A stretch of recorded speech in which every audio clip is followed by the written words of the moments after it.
Tenemos ya aquí nuestros invitados. Peña Acosta es el vicepresidente ejecutivo del Consejo Nacional del Cambio Climático y la Propuesta para Desarrollo Limpio. Está con nosotros. Saludos, buenos días. Evérgito. Evérgito, acento en la E. La E. Bienvenido. Evérgito. Su nombre es Evérgito Peña Acosta. Sí, yo por el tema del acento era que quería ahí no quedarme atrás. Sí. Buenos días. Buenos días a todos. Usted estuvo recientemente en ocasión de la cumbre de Madrid. Y la República Dominicana la cumbre estuvo de Chile que se hizo en Madrid. Sí. Estuvo representado. Denos un panorama de lo que allí aconteció a propósito de la clausura no tan auspiciosa como muchos esperaban. Ante nada, saludar y agradecerle la invitación que nos hacen en la figura, este equipo de Grandes Ligas, don Freddy, don Luisín y Oscar. Y es una forma muy interesante de iniciar este proceso, nuevo proceso de nuestra gestión frente al Consejo Nacional de Cambio Climático y el mecanismo de desarrollo limpio. Me quisiera aprovechar, ante todo, para aclarar algunos conceptos que han sido debatidos en la prensa nacional con relación a los resultados de la COP de Madrid. Se ha tratado de enfocar los resultados de la COP en solamente uno de sus componentes, que es el artículo 6, que sobre todo que establece el mecanismo de ambiciones de los países en sus compromisos de reducción de emisiones. Y hay que hacer un poquito de historia para poder que el país entienda que no es tan lúgubre ni tan pesimista lo que se dice de los resultados de la COP. En la COP de Copenhague se decidió cambiar los mecanismos de financiamiento de la conversión climática mundial de un mecanismo que ya estaba dejando de tener sentido, como es el mecanismo de desarrollo limpio, a la creación de un fondo que se denominó ya en la COP de México, en la COP 19, como Fondo Verde del Clima. Para la COP de Katowice, que fue en Polonia, en la COP 24, pues se estaban estableciendo, creando los mecanismos de aplicación de cómo iba el Fondo Verde del Clima a ser financiado. Y se estableció que para la COP 25 se iban a discutir dos elementos importantes, porque el Fondo Verde del Clima se estableció, según los estudios económicos que se hicieron, de que se necesitaba una inversión de 100.000 millones de dólares al año, el cual el concierto de países, sobre todo del anexo 20, que son los países del grupo 20, las mayores economías del mundo, debían contribuir a ese fondo. Entonces, los mecanismos que se estaban desarrollando a través de Katowice establecían cómo iba a aplicar y quién iba a aportar, en qué proporción los países iban a aportar esos fondos al Fondo Verde del Clima para poder financiar la sostenibilidad de las economías del mundo. Y paralelamente a eso se está discutiendo a través del Pacto de Varsovia, los mecanismos de Varsovia, un mecanismo nuevo que es el mecanismo de pérdidas y daños. Ello es así porque la contribución al calentamiento global por las emisiones de gas de efecto invernadero, sabemos todos que países como el nuestro, pequeñas economías, no somos grandes contribuyentes a ello. Sin embargo, somos los receptores y los que recibimos los efectos negativos del cambio climático. Nuestro país es uno de los 10 países más vulnerables a los efectos negativos del cambio climático por ser una isla.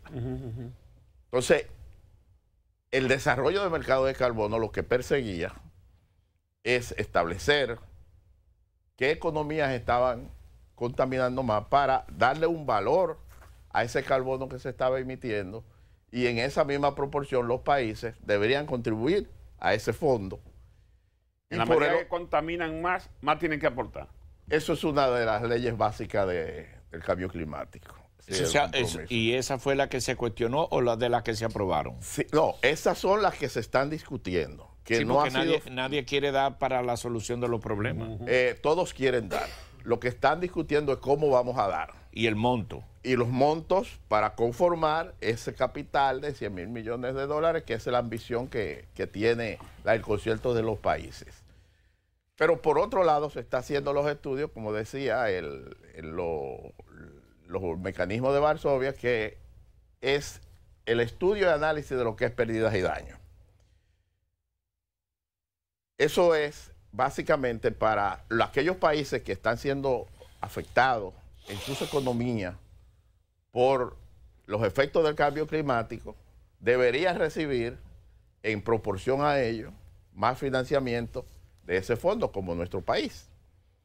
Porque hasta ahora en las estadísticas económicas de crecimiento económico del Producto Interno Bruto se ha estado estudiando solamente el crecimiento de lo que está generando los países en sus economías locales, pero no se está tomando en cuenta para esos índices, esas estadísticas, lo que nos hace retroceder cuando hay un efecto, cuando hay un fenómeno natural extremo que afecta a nuestra economía, a nuestra infraestructura.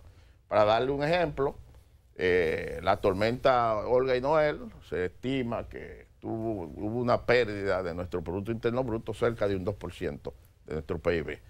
Entonces, a partir de ese estudio ya establecer los mecanismos de cálculo y de análisis de lo que es pérdidas y daños, pues ya las estadísticas económicas van a tener que cambiar y tomar en cuenta esos eventos para establecer políticas de compensación que debería venir precisamente por el financiamiento formal. La República Dominicana, su participación en ese gran concierto y en ese...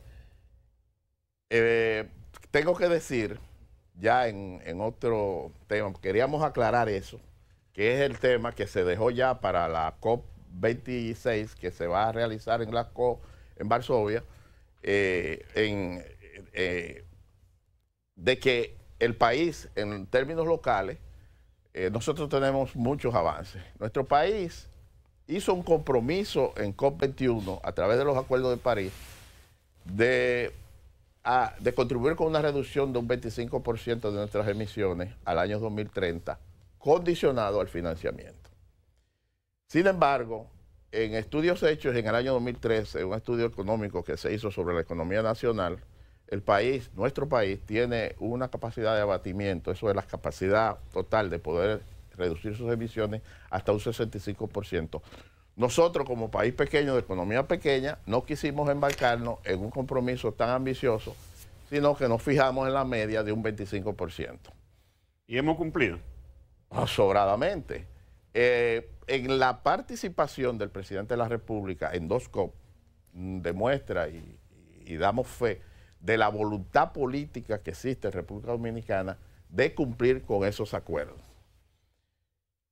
El presidente de la República, que participó en la COP de Madrid, en su discurso dijo, sobre todo lo que están hablando aquí de la matriz energética, donde hemos nosotros logrado grandes avances en los últimos 7 años, logrando hacer cambiar, variar el componente de la generación de energía, de un componente de un 3% de energías renovables a hasta un 25%, que se está componiendo básicamente por precisamente la entrada de las plantas de carbón de Punta Catalina, que tiene su explicación en cuanto al tema de cambio climático. Se lo podemos explicar que aunque el carbón es un combustible muy contaminante, la tecnología instalada en Planta Catalina le permite recoger una gran cantidad de las emisiones,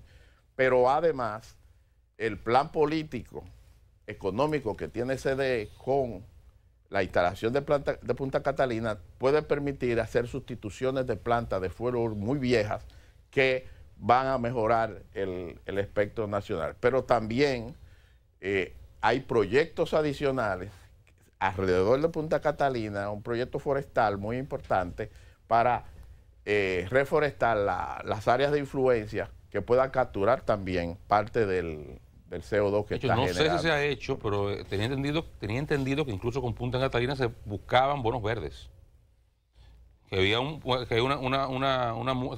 gobierno dominicano pudo demostrar con el protocolo de Kioto que hay una reducción en la emisión de gases de efecto invernadero. Exactamente, porque Punta Catalina ha sido una decisión, además de política económica, también ha sido una decisión desde el punto de vista climático. Mire, antes que se nos acabe el tiempo, y ya que es poco que queda, explíqueme qué es lo que va a pasar con este país. El presidente va a desaparecer la República Dominicana si esto continúa. Alarmado el presidente. Y nadie sabe qué es lo que él está queriendo. A veces tú lo puedes interpretar. El presidente cuando tomó yo la con palabra, una paloma para arriba, la palabra, él la tomó inclusive no es en ese escenario, la tomó cuando quizá no le correspondía por protocolo, porque realmente la sensibilización que tiene el gobierno ante la inminencia del cambio climático. Mire, en el Acuerdo de París se estableció un tope de que en este siglo el calentamiento no sea mayor de un 2%. Pero luego el IPCC, que es el panel intergubernamental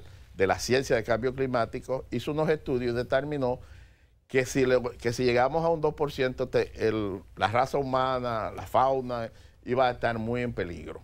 Y se estableció que no debía pasar de 1.5%. Eso es lo que se está discutiendo ahora, de una revisión para el año 2020 de las ambiciones que han establecido los países en su revisión. Pero nosotros, como país, ya nosotros hemos trabajado sobradamente sobre nuestro compromiso de mitigación. Pero también el gobierno dominicano ha hecho muchas inversiones con recursos propios en lo que es nuestro principal problema frente al cambio climático, que es la adaptación. Y para eso podemos darle algunos ejemplos. Por ejemplo, la inversión hecha por el gobierno en el proyecto de la Isabela, que se desmontó toda una zona depauperada y muy vulnerable, es un ejemplo de adaptación, de inversión pública en adaptación al cambio climático, porque esas personas ya ante un evento climático, su respuesta y su capacidad de resiliencia es diferente. La barquita. Muy bien. Es la barquita. Y así otros proyectos que no están cuantificados porque no se establece, no tienen una etiqueta en el presupuesto nacional, y estamos trabajando con eso para poder demostrar al mundo qué está haciendo el gobierno dominicano con recursos propios en cambio climático. Gracias, don Ebergito. Muchas gracias, y son temas que ameritan mucho más espacio en el futuro inmediato para tener conciencia de esta gran responsabilidad y que el país está atendiendo prontamente. Tenga la seguridad que es así. Gracias por su participación. Y gracias Sí, a usted. antes de una pausa, discúlpenme. Quiero comprometer a usted públicamente con algo. Ajá. Que usted haga mañana. Sí. Mañana que Freddy y yo no vamos a estar aquí. Sí. Sí, esta capacidad de barajeo yo se la digo públicamente. Sí. Hay una felicitación del embajador. ¿Usted la vio? El embajador americano. Sí, sí, ya Luis Medrano me la mandó, pero yo no tenía. La mandó la de comunicación, Sí. la embajada. Sí. ¿Qué dice la felicitación? No, el video yo creo que no se lo ponga mañana. No, no hay tiempo. Yo lo voy a poner mañana porque Robin y yo no la vamos, pero es una mujer encantadora. Sí, sí. Ella fue a la zona colonial a bailar. Yo creo que ustedes la vean comprar dulce. en tenis bailando. Y además ella le marcha todos los temas. Está chulísimo. Sí. Mañana. Tenemos el video, Mariana lo mandó. No, mañana. A principio de semana. Pero mañana pónganlo, don Luis. Sí. Un minuto. Sí. Coja 30. Porque yo estoy acompañado del amigo y hermano Domingo Contreras, que está aquí con nosotros. Sí. Y no quería dejar de pasar la oportunidad de decirle al país, y sobre todo a la ciudad de Santo Domingo, que tenemos la oportunidad de tener quizá el activo recurso humano más capacitado y preparado para dirigir esta ciudad. Y que tenemos que apoyar esa propuesta porque el amigo Domingo es un municipalista y además es también un gestor de la naturaleza y cambio climático. Estuvo nombrado entre los hombres más influyentes en Latinoamérica. ¿Verdad? Fue algo así. Sería un lujo para el país. Pues mire, y para la ciudad de Santo Domingo tener. Usted le está quitando tiempo a él, pero es el tiempo que mejor él va a agradecer. Lo que usted acaba de hacer. Y nosotros tenemos un compromiso. Que no estaba programado, Un compromiso permanente de hecho, con esa candidatura. De hecho, y sabe que puede contar con nosotros. Muy bien. De hecho, ya usted lo anunció. Regresamos en breve con Domingo Contreras, el candidato del PLD a la alcaldía Distrito Nacional.